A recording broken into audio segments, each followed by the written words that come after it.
Euzu billahi mineşşeytanirracim. Bismillahirrahmanirrahim. Elhamdülillahi Rabbil alemin. Vessalatu vesselamu ala nebiyyina Muhammed ve ala alihi ve ashabihi ecma'in amma ba'd. Esselamu aleyküm ve rahmetullahi ve berekatuhu. Değerli dinleyiciler, yukarıda keçmiş derste Novruzun yaranma tarihi ilə əlaqəli bir dərs paylaşıldı. Və biz oradan qaynaqlara əsasən bildik ki, Novruz xalqımızda hansı tarixdən gəlir və bunun İslam ilə qətiyyən əlaqəsi olmadığını bildik və aləmlərin Rabbinə həmd olsun ki, o zamanla bizi müsəlman etdi və babalarımız İslamı qəbul etdikdən sonra bəzi adətləri, keçmiş xatirələrin güc gəlməsi ilə tərk etməmişdilər. Və o hətta özümüzdə də bu formada davam etmişdi ki, hələ də xalqımız bəzən İslama mənsub olmayan adətləri icra edir. Sadəcə olaraq biz hökmümüzü bilək. Yəni kimsə bunu İslamdır, İslamdandır, İslam ilə əlaqələndirməyə çalışmasın. Dolayısı yollarla fərqli sözlər danışırlar, heç birinin əsası yoxdur. Dinimizi düz bilək, dəyərli müsəlmanlar. Dinimizi düz bilək və düz bildikdən sonra artıq təhlükəyə düşməzsən. Çünki biz bir gün Allahın huzurunda hesab verəcəyik. O sonra bizə bu atributların küfür, ateşpərəstliklə əlaqəsi olan bu adətləri sən necə edirdin deyəndə mən bilmirdim deməyək. Və istər-istəməz biz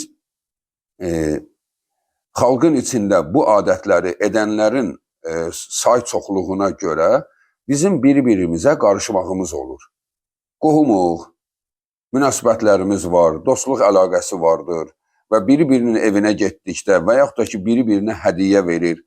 Hər nədir, sən bunu bayram kimi qeyd etməsən də, yəni biz müsəlmanlar bunu bayram kimi qeyd etməsək də, bizim nə qədər sevdiklərimiz vardır ki, onlar bunu qeyd edirlər və istər-istəməz onlar bu sevinclərini bizimlə paylaşmaq istəyirlər.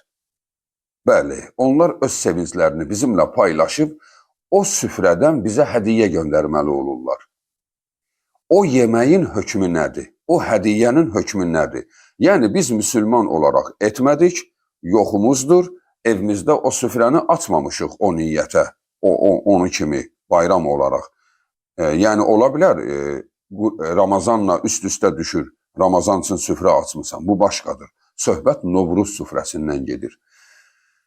Sənə dolayısı yolla o süfrədən bir hədiyyə göndərilsə və yaxud da ki, sən qonaq getmişdin dostunun evinə, sənə o bayram süfrəsindən sövqatlardan hədiyyə qoyuldu süfrənə. Şəkər bura kimi və digər bayrama məxsus yeməklərdən qoyuldu önünə. Qorğa kimi və ilə axır, süfrədə nə vardırsa. Bunun yeməyin hökmü nədir? Deməli, Ayşə anamıza İslamın hələ erkən dönəmlərində, artıq o zamanlarda İraq İslam olmuşdu. Yəni biz bilirik ki, Ömər radiyallahu anhu İraqı İslamlaşdırmışdı, İslamla şərəfləndirmişdi və İraq və Suriya ölkələrində məcusilər yaşayırdılar. Məcusilər, yəni qədim Persiya, qədim Farslar. Farslar da ki, həmən zaman atəşpərəst idilər. Bu da atəşpərəst bayramı olduğuna görə, o zamanın atəşpərəstləri müsəlmanlarla çiyin-çiyinə yaşayırdılar.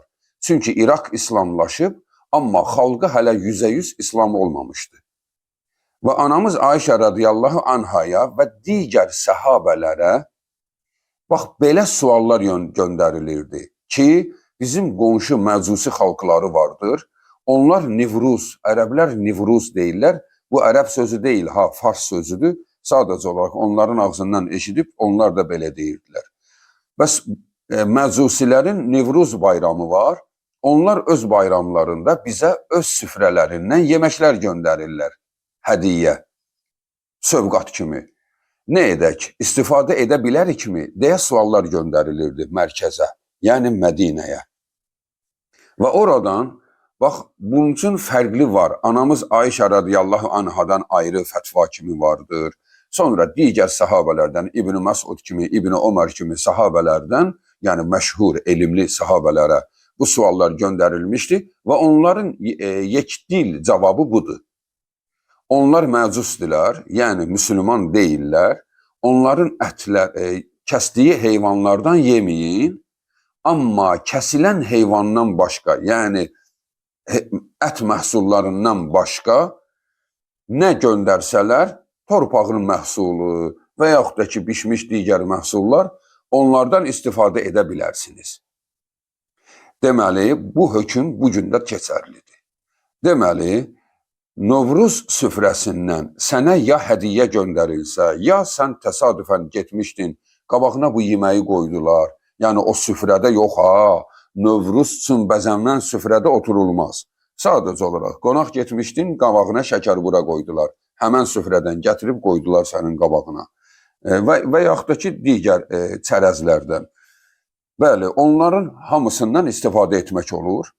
Yalnız ət məhsulları yeyilməz. Deməli, qorğa qoyulsa önünə və yaxud da ki, şəkər burasından və paxlavasından və digər süfrə yeməklərindən qoyulsa, bəli, onların hökmü halaldır. Sənə hədiyyə də göndərilsə, onun hökmü halaldır, yeyilə bilər. Yalnız o süfrədə oturub, həmən süfrədə. Çünki o süfrə artıq onu bayram olaraq tanımaqdır. Baxın, dəyərli insanlar, ola bilsin ki, bəziləriniz reaksiya verəsiniz ki, nə olur, burada nə var, bu yaxşı bir şeydir. Baxın, din bizim ağlımızla ölçülmür. Əli ibn Əbu Talib, Allah ondan razı olsun, nə gözəl demişdi. Din bizim ağlımızla ölçülmür. Din Allah tərəfindən göndərilmiş bir inancdır. Bu yalnız Allahın bizə göndərdiyi əmrlərə tabi oluruq. Ola bilər ki, bunun içində bəzilərini ağlımız kəsməsin. Və yaxud da ki, bugün bizim yaxşı gördüyümüz zamanla başımıza bəla ola bilər. Ona görə də ağlımızla hökm verməyək. Bayramdır, nəyidir deməyək. Necə nəyidir? Bu inanc bayramıdır. Bu atəşpərəstlərin, yəni alova ilah deyənlərin atributlarıdır. Onların inanclarının qalıqlarıdır. Biz necə onunla razılaşırıq ki?